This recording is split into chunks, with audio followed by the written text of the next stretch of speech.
As usual எப்போவுமே உங்களை பார்க்கும்போது ஒரு புத்துணர்வு, ஒரு எனர்ஜி வரும். அந்த எனர்ஜி வந்து இன்னைக்கு ரொம்ப ஸ்ட்ராங்காக இருக்குது. Thank you for that.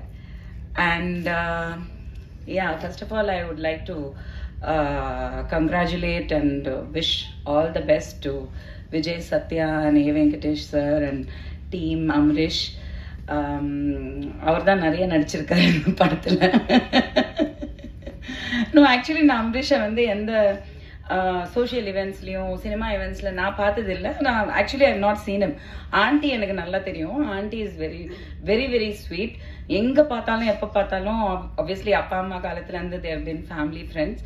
So aunty ரொம்ப நல்லா பேசுவாங்க. But I've never seen him. நான் இன்னைக்கு பார்த்துட்டு தான் ஐ மீன் லைக் எனக்கே நான் கேட்டேன், இப்போ தான் கேட்டேன், ஏன் நீ வந்து எந்த ஃபங்க்ஷனுக்கும் you are not coming and என்ன தெரியல. he said that was cute. Anyway, lovely music and I think all the songs are very big hits. So congratulations to that. இந்த படம் பொறுத்த வரைக்கும் சாரோட, நான் ஏ வெங்கடேஷ் சாரோட நிறைய பேருக்கு தெரியாத விஷயம், நான் ஃபர்ஸ்ட் ஒரு கம்பேக் பண்ணோம், நடிக்க வரணும்னு சொல்லிட்டு இப்போ நான் ரீசெண்டாக பிக் பாஸ்க்கு வந்து அதுக்கப்புறம் வர்றது மட்டும்தான் எல்லாருக்கும் தெரியும்.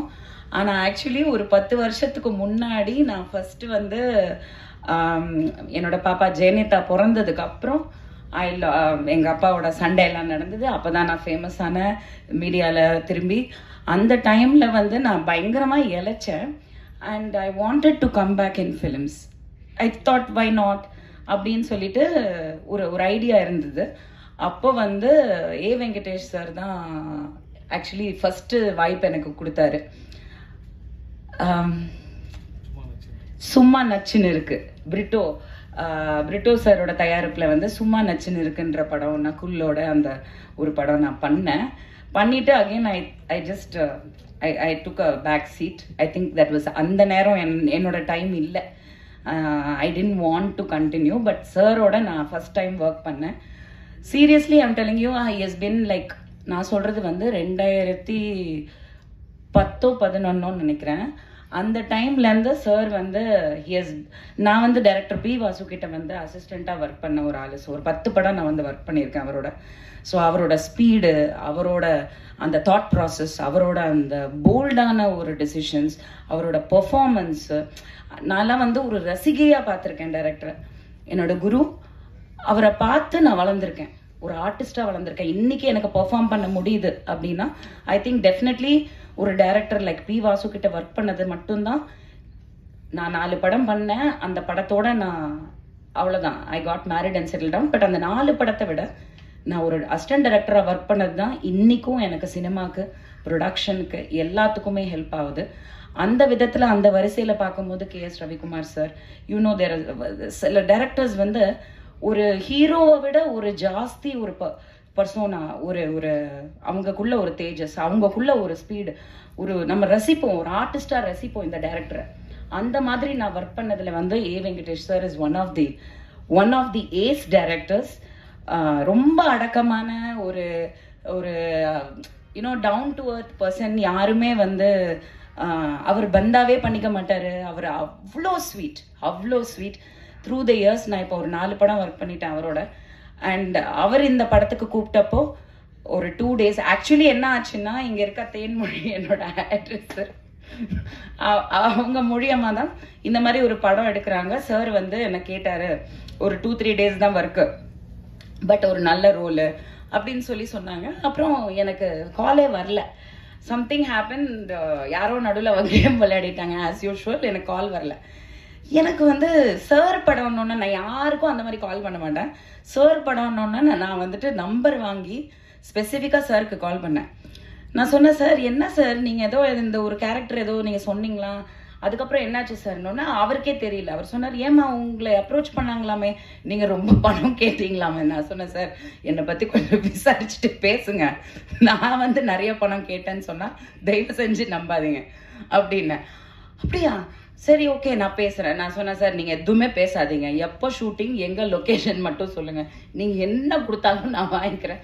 ஆனால் உங்கள் படத்தில் நீங்கள் அந்த கேரக்டருக்கு கூப்பிட்டுட்டு நான் வராமல் இருக்க மாட்டேன் அப்படி சொல்லி நானா லொக்கேஷன் போய் ஒர்க் பண்ண ஒரு படம்னா அது தில் ராஜா தான்.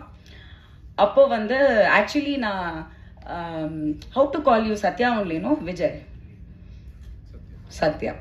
ஸோ சத்யாவை நான் பார்த்தப்போ நான் ஏதோ இவர் டைரக்டர்ஸை சொன்ன மாதிரி நான் சொன்னேன், நான் நினைச்சேன் ஏதோ எனக்கு சிம்ரனோட ஹஸ்பண்ட் ஞாபகம் வந்தது. ஆக்சுவலி தீபக் தான் ஞாபகம் வந்தது. ஆக்சுவலி ஒரு younger version of Deepak really you know, because அப்போத்துலேருந்து நான் பார்க்கறனால எனக்கு ஏதோ ஹிந்திக்கார பையன் போல இருக்கு ஓகே அப்படின்னு நினைச்சேன். பார்த்தா கோயம்புத்தூர் ஊட்டி பக்கா தமிழ். அந்த கலர்லாம் வந்துட்டு ஊட்டியோட அந்த இதனால வந்து colour. But very very very well behaved and very decent gentleman. அங்கே ஸ்பாட்லேயே எனக்கு தெரிஞ்சது his education, his knowledge and passion for cinema. Seriously இந்த விஷயம் நான் சொல்லி ஆகணும். இன்னைக்கு நான் ஒரு ப்ரொடியூசர், நானும் நான் வந்து Vanitha film productions. MGR, Sivaji, Rajini, Kamal was my 4th film. இப்போ ஒரு 5th ப்ரொடக்ஷன் போயிட்டுருக்கு. அந்த படம் வந்து கூடிய விரைவில் அக்டோபரில் வந்து அனௌன்ஸ்மெண்ட் வரும். உங்களை எல்லாரையும் அழைக்கணும். அது நான் அதனால் அதை பற்றி அதிகமாக பேசலை. பட் அதில் ஒரு சின்ன சஸ்பென்ஸ் இருக்குது. அது இத்தனை நாள் நான் சொல்லலை. Because of time is almost close. And இந்த மாதிரி பிரச்சனைகள் ஃபேஸ் பண்ணுறனால நான் வந்து இன்னைக்கு அதை பற்றி பேசி ஆகணும். நான் ஃபர்ஸ்ட் டைம் நான் நினைச்சே பார்க்கல. இத்தனை வருஷம் கழிச்சு நான் ஒரு அசிஸ்டன்ட் டைரக்டராக ஒர்க் பண்ணது உண்மைதான். அது பேஷன், கற்றுக்கணும் சினிமா, அவ்வளோதான். தவிர இன்னைக்கு நான் வந்து ஒரு டைரக்டராக பரிமாணம் எடுக்கிறேன் இந்த படத்து மூலியமா. Production number 5. இந்த படத்தில் வந்து நான் ஃபேஸ் பண்ணது ஒரு டைரக்டராக, ஜோவிகா தான் ப்ரொடியூசர். ஸோ உங்களுக்கு புரியுதான்னு தெரில. ஆனால் ஒரு ஃபர்ஸ்ட் படத்திலே வந்து எவ்வளோ சினிமாவை பற்றி கற்றுக்க முடியுமோ. ஏன்னா அந்த படத்தில் வந்து ஒரு 27-28 ஆர்டிஸ்ட் இருக்காங்க. எல்லாருமே சீனியர் ஆர்டிஸ்ட், எல்லாருமே பர்ஃபார்மர்ஸ், எல்லாருமே ஃபேமஸ் ஆர்டிஸ்ட்.